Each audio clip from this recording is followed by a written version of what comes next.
problem. Bob the Builder dug a large rectangular pit for a construction site. So I'm going to draw a rectangle.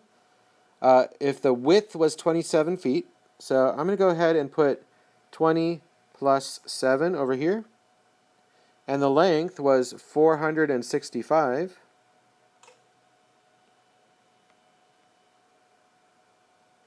And here we have an area model. Okay. If you got confused and were thinking of perimeter, that would have been length. How long was it, or how long was the perimeter? But when it says square feet, we're talking about area, and in the area that's multiplication, and we're using the area model. So you want to remember square feet and connect that with area. So once I do this, I want to just do my multiplication, and you've seen the area model, so this is a good way to do the problem. I want to show you and review doing it with the standard algorithm. So 465 feet times 27 feet. So here I'm going to start with the ones, and I'm going to start with the ones in both problems. 7 times 5. 7 times 5 is 35. I'm going to put the ones down. I'm going to regroup the tens. Now I'm going to go from the 7 times the tens, 7 times 60, or 7 times 6. 7 times 6 is 42, plus 3 is 45. And I'm going to regroup the 4. 7 times 4 is 28, plus 4 is 32. So I have now regrouped the one. I have multiplied the ones times the ones, the tens, and the hundreds.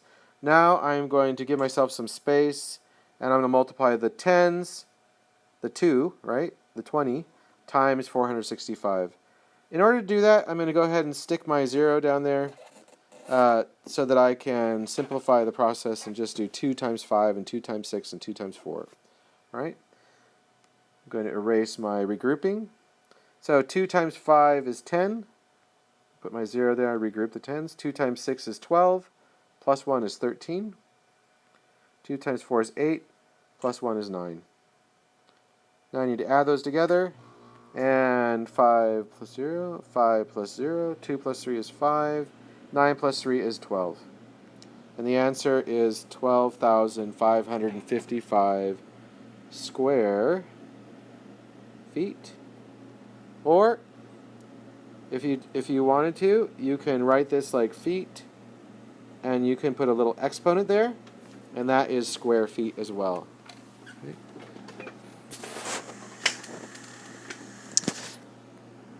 Last two problems are both division problems. So we have 91 divided by 7.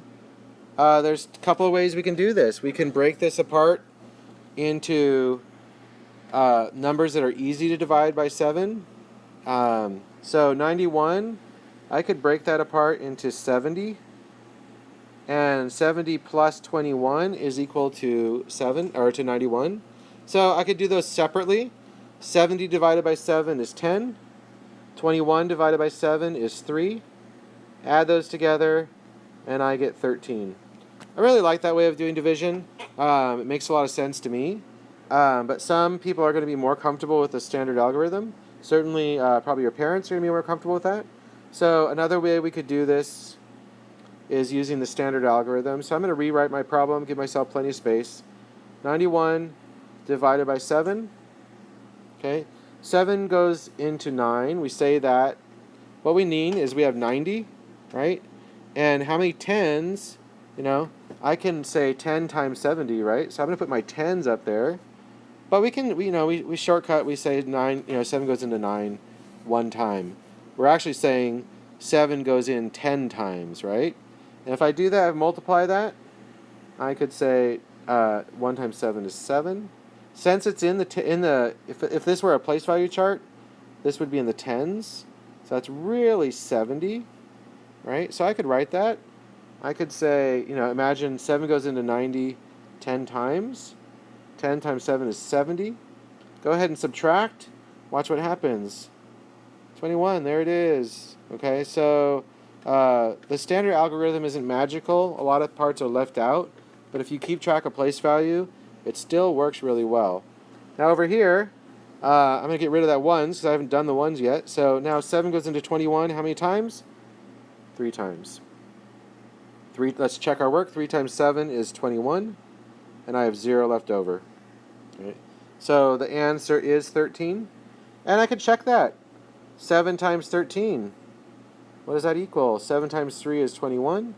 7 times 1 is 7, 8, 9, and I get 91. So that's a good check step. I recommend if you're making careless errors, do the extra work and do your check step, and you will be more likely to get the right answer. Our final problem is, again, division. We have 213 stuffed animals that we want to divide into 8 groups. Okay?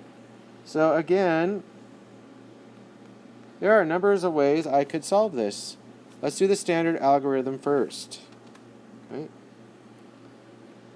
213 divided by 8. So I'm going to start with the hundreds. Can 8 go into 200? Well, not into 2. Right? So I'm going to go ahead and think about the 21. 21 divided by 8. Well, I know it can go in 2 times. Okay? 2 times 8 is 16. I subtract, and I get 5 left over. Go ahead and drop down to 3, and I get 53. Now I can do 53 divided by 8. I know that 6 times 8 is 48. So I can put my 6 up here. 6 times 8 is 48. And when I get the difference, I have a difference of 5. Now at this point, 5 divided by 8, I can't do it, so I have a remainder of 5. So my answer should be 26 remainder 5. And so if I were to answer this, if she had all those stuffed animals, she could have 26 in each group, and she would have a 9th group of 5 animals left over. So that is our test, and feel free to review this, and if you did well, good job, and if you need some more practice, we will be practicing these skills and giving you some other chances to improve your knowledge and improve your skills and improve your scores.